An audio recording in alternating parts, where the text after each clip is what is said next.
Hello guys, ಎಲ್ಲರಿಗೂ ನಮಸ್ಕಾರ. ಕುಟುಂಬವು ರಕ್ತದಿಂದಲ್ಲ, ನಿಮಗೆ ಹೆಚ್ಚು ಅಗತ್ಯವಿರುವಾಗ ನಿಮ್ಮ ಕೈಯನ್ನು ಹಿಡಿಯಲು ಯಾರು ಸಿದ್ಧರಿದ್ದಾರೆ ಎಂಬುದರ ಕುರಿತು ಇದು. ಅತಿಯಾಗಿ ಯೋಚಿಸುವುದು ಅತೃಪ್ತಿಗೆ ದೊಡ್ಡ ಕಾರಣ. ಪ್ರತಿಯೊಂದು ಅನುಭವವು ಅದು ಎಷ್ಟೇ ಕೆಟ್ಟದಾಗಿ ತೋರಿದರೂ ಅದರೊಳಗೆ ಒಂದು ರೀತಿಯ ಆಶೀರ್ವಾದವನ್ನು ಹೊಂದಿರುತ್ತದೆ. ಅದನ್ನು ಕಂಡುಹಿಡಿಯುವುದು ಗುರಿಯಾಗಿದೆ. ಯಾವುದೇ ಸಮಸ್ಯೆಯಿಂದ ಓಡಿ ಹೋಗುವುದು ಪರಿಹಾರದಿಂದ ದೂರವನ್ನು ಹೆಚ್ಚಿಸುತ್ತದೆ. ಸಮಸ್ಯೆಯಿಂದ ಪಾರಾಗಲು ಸುಲಭವಾದ ಮಾರ್ಗವೆಂದರೆ ಅದನ್ನು ಪರಿಹರಿಸುವುದು. ನೀವು ಯಾರಿಗಾದರೂ ನೀಡಬಹುದಾದ ದೊಡ್ಡ ಉಡುಗೊರೆ ನಿಮ್ಮ ಸಮಯವಾಗಿದೆ, ಏಕೆಂದರೆ ನೀವು ನಿಮ್ಮ ಸಮಯವನ್ನು ನೀಡಿದಾಗ ನೀವು ನಿಮ್ಮ ಜೀವನದ ಒಂದು ಭಾಗವನ್ನು ನೀಡುತ್ತೀರಿ. ಅದು ನಿಮಗೆ ಎಂದಿಗೂ ಹಿಂತಿರುಗುವುದಿಲ್ಲ. ನಿಮ್ಮನ್ನು ಹೆಚ್ಚು ಒತ್ತಡಕ್ಕೆ ಒಳಪಡಿಸಬೇಡಿ, ಏಕೆಂದರೆ ಪರಿಸ್ಥಿತಿ ಎಷ್ಟೇ ಕೆಟ್ಟದಾಗಿದ್ದರೂ ಅದು ಬಲವಾಗುತ್ತದೆ. ನಕಾರಾತ್ಮಕ ವ್ಯಕ್ತಿಗಳಿಗೆ ನೀವು ಕಡಿಮೆ ಪ್ರತಿಕ್ರಿಯಿಸುತ್ತೀರಿ.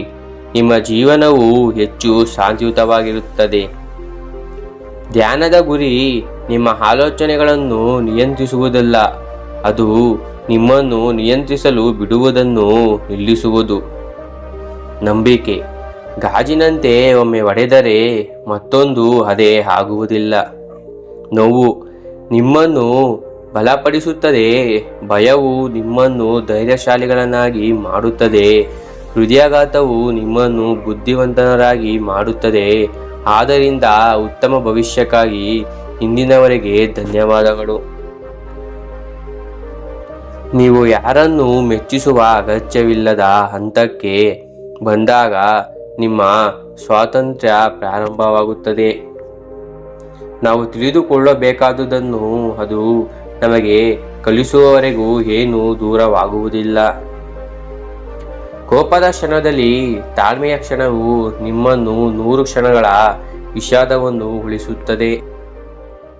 ಮುಚ್ಚಿದ ಮನಸ್ಸಿನ ಜನರ ಸಮಸ್ಯೆ ಅವರ ಬಾಯಿ ಯಾವಾಗಲೂ ತೆರೆದಿರುತ್ತದೆ. ನೀವು ಜೀವನದಲ್ಲಿ ಕಲಿಯಬಹುದಾದ ಅತ್ಯುತ್ತಮ ಪಾಠಗಳಲ್ಲಿ ಒಂದು ಶಾಂತವಾಗಿರುವುದು ಹೇಗೆ ಎಂಬುದನ್ನು ಕರಗತ ಮಾಡಿಕೊಳ್ಳುವುದು. ಅತಿಯಾಗಿ ಯೋಚಿಸುವುದು ಅತೃಪ್ತಿಗೆ ದೊಡ್ಡ ಕಾರಣ.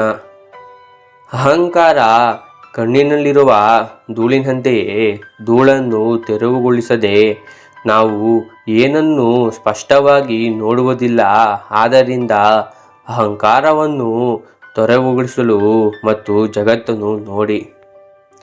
ಇರುವುದನ್ನು ಒಪ್ಪಿಕೊಳ್ಳಿ, ಇದ್ದುದನ್ನು ಬಿಟ್ಟು ಬಿಡಿ ಮತ್ತು ಏನಾಗಲಿದೆ ಎಂಬುದರಲ್ಲಿ ನಿಶ್ಚಯಿಸಿ. ನಿಮ್ಮ ಪರಿಸ್ಥಿತಿ ಬದಲಾಗುವವರೆಗೂ ಪ್ರಾರ್ಥಿಸಿ. ಪವಾಡಗಳು ಪ್ರತಿದಿನ ನಡೆಯುತ್ತವೆ, ಆದ್ದರಿಂದ ಎಂದಿಗೂ ಎಂಬುದನ್ನು ನಿಲ್ಲಿಸಬೇಡಿ. ನೀವು ಎಷ್ಟು ಒತ್ತಡಕ್ಕೊಳಗಿದ್ದೀರಿ ಎಂಬುದರ ಮೇಲೆ ಕೇಂದ್ರೀಕರಿಸುವುದನ್ನು ನಿಲ್ಲಿಸಿ ಮತ್ತು ನೀವು ಎಷ್ಟು ಆಶೀರ್ವಾದ ಹೊಂದಿದ್ದೀರಿ ಎಂಬುದನ್ನು ನೆನಪಿಡಿ. ಸಂತೋಷವು ನೀವು ಹೊಂದಿರುವುದನ್ನು ಅಥವಾ ನೀವು ಯಾರೆಂಬುದನ್ನು ಅವಲಂಬಿಸಿರುವುದಿಲ್ಲ. ಇದು ಕೇವಲ ನೀವು ಏನು ಯೋಚಿಸುತ್ತೀರಿ ಎಂಬುದರ ಮೇಲೆ ಅವಲಂಬಿತವಾಗಿದೆ. ನೀವು ಉತ್ತೀರ್ಣನಾಗುವವರೆಗೂ ಜೀವನವು ನಿಮಗೆ ಅದೇ ಪರೀಕ್ಷೆಯನ್ನು ಮತ್ತೆ ಮತ್ತೆ ತರುತ್ತದೆ. ಭಾವನೆಗಳು ಕೇವಲ ಸಂದರ್ಶಕರ, ಅವರು ಬಂದು ಹೋಗಲಿ. ಈಗ ಬೆಳಗುವುದು ಕೆಲವೊಮ್ಮೆ, ನಂತರ ಎಂದಿಗೂ ಆಗುತ್ತದೆ. ಒಬ್ಬಂಟಿಯಾಗಿ ನಿಂತರೆ ನಾನು ಒಬ್ಬಂಟಿ ಎಂದು ಅರ್ಥವಲ್ಲ. ಇದರ ಅರ್ಥ ನಾನು ಎಲ್ಲವನ್ನೂ ನಾನೇ ನಿಭಾಯಿಸುವಷ್ಟು ಬಲಶಾಲಿಯಾಗಿದ್ದೇನೆ. ನೀವು ಪರಿಸ್ಥಿತಿ ಬದಲಾಗುವವರೆಗೂ ಪ್ರಾರ್ಥಿಸಿ. ಪವಾಡಗಳು ಪ್ರತಿದಿನ ನಡೆಯುತ್ತವೆ, ಆದ್ದರಿಂದ ಎಂದಿಗೂ ನಂಬುವುದನ್ನು ನಿಲ್ಲಿಸಬೇಡಿ. ಧನ್ಯವಾದಗಳು. ನಿಮಗೆ ಈ ವಿಡಿಯೋ ಇಷ್ಟವಾದಲ್ಲಿ ದಯವಿಟ್ಟು ಲೈಕ್ ಮತ್ತು ಸಬ್ಸ್ಕ್ರೈಬ್ ಮಾಡಿ.